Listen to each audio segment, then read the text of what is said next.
So what we've previously said, what is characteristic about these?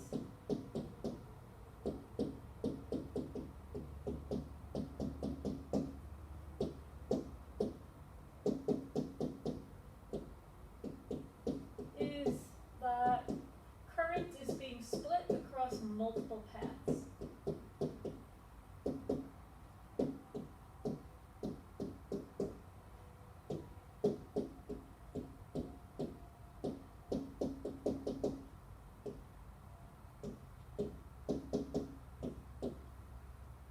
So one example of parallel circuit might look as follows. Here we have resistor 1, here we have resistor 2. So let's go R1, R2. We have a voltage source V total. And so what you'll notice here, and what I've already pointed out previously, is that the current, you'll have your total current, right, I total, coming from the source.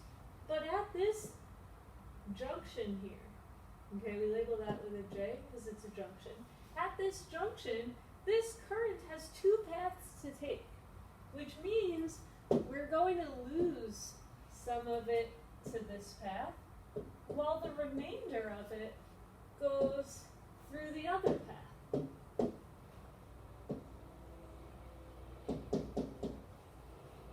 So I1 and I2 are going to be the sum of what we had over here. Okay, where some of it's going through resistor 1, the rest of it's going through resistor 2. It will rejoin at this point right here, thereby allowing us to measure our total current again after this final junction.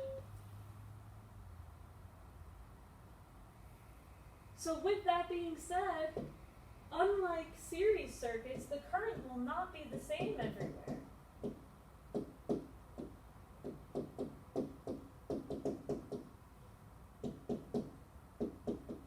But something else will.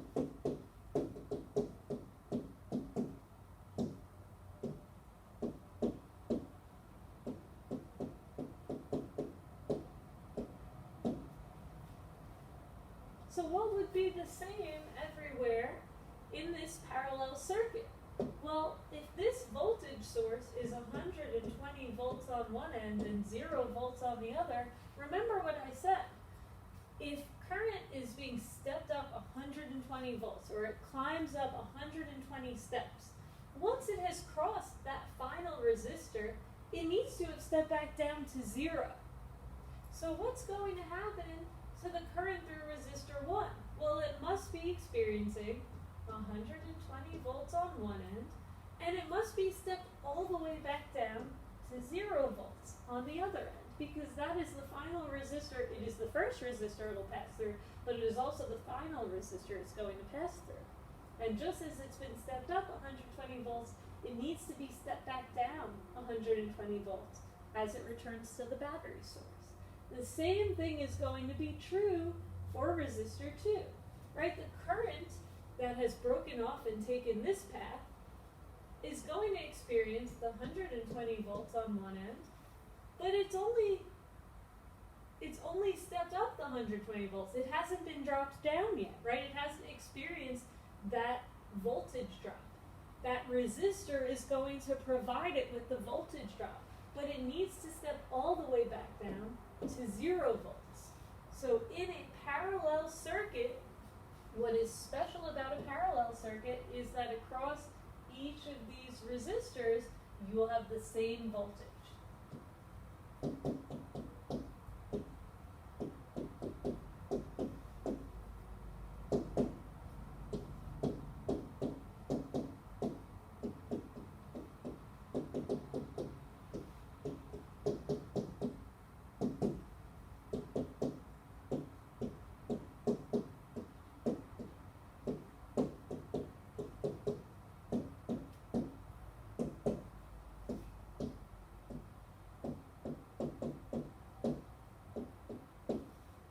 In other words, the voltage, the total voltage from the source, is equal to the voltage drop across resistor 1, which is equal to the voltage drop across resistor 2. These are all going to be equal. So let's make our first rule. So rules for parallel circuits. Rules for parallel circuits. Number one is that V total is equal to V1 is equal to V2, dot, dot, dot, depending on how many branches you have in that parallel circuit. Just want to check, make sure this is still filming. Good. Nice little view of the lava lamp. Okay. But I want to revisit this point that our current is being split. So, in this case, see, I even got the bells going just for you guys. Alright. So, if the current is being split, then it's really important that we make a note to ourselves that even though it's being split, we still have law of conservation of charge at play. So law of conservation of charge is still relevant to us.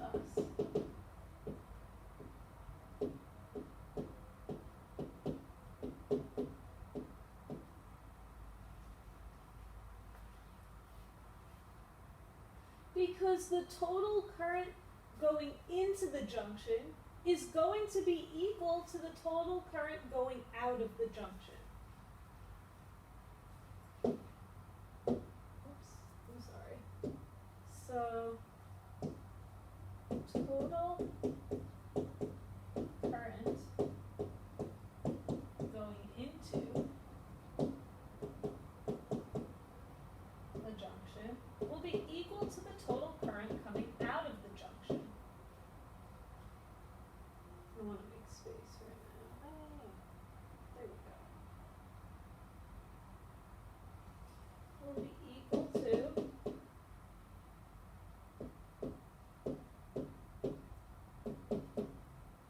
total current coming out of the junction.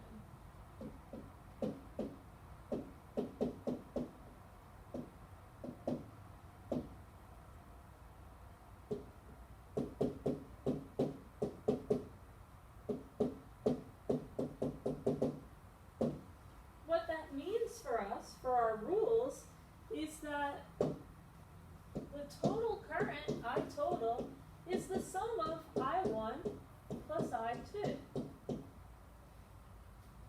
So these two formulas you will find in your reference table. And the last one's a little bit more complex.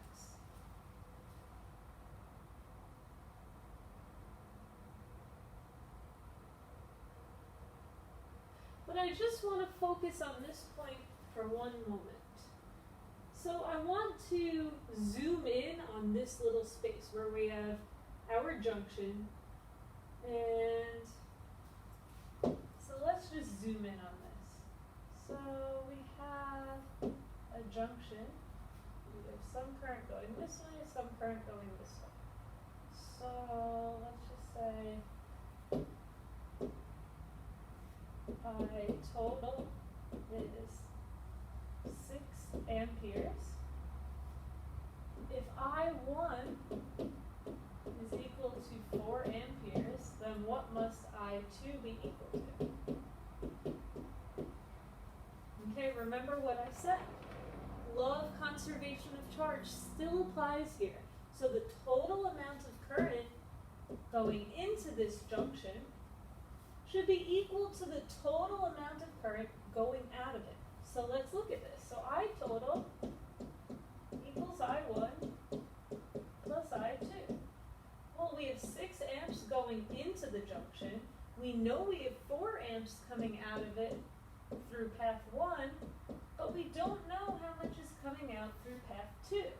Well, this is simple subtraction, right? Through path 2, we must be having 2 amperes come out because it needs to add up to the total 6 amps that went into that junction.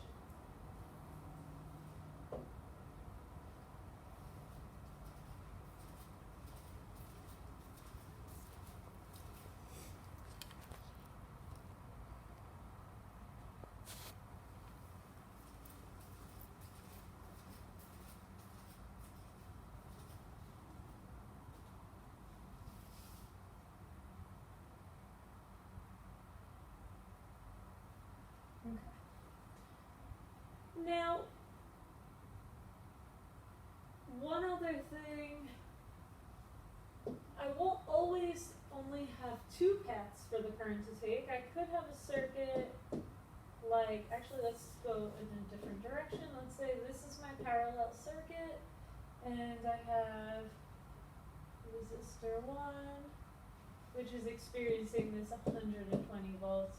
I have resistor 2, which is also experiencing this 120 volts. And I have resistor 3. Let's make this one a light bulb, which is also experiencing 120 volts. So let's say I have R1, R2, R3. Right? Because we said lights can act as resistors, right? They control the flow of current. All three of these resistors are experiencing the same voltage, right? Because we said in a parallel circuit, these different branches, the current needs to be stepped back down in voltage across the only resistor it's traveling across. Now, let's say I have a total amount of current that is unknown. Don't know how much is going into this junction. But let's say I know that I have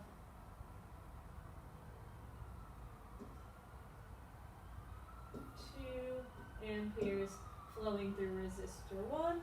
Let's say I know I have 8 amperes flowing through resistor 2. And let's say I know I have 7 amperes flowing through resistor 3. So I know I1, I2, and I3, but I don't know I total. So how much must have gone into that junction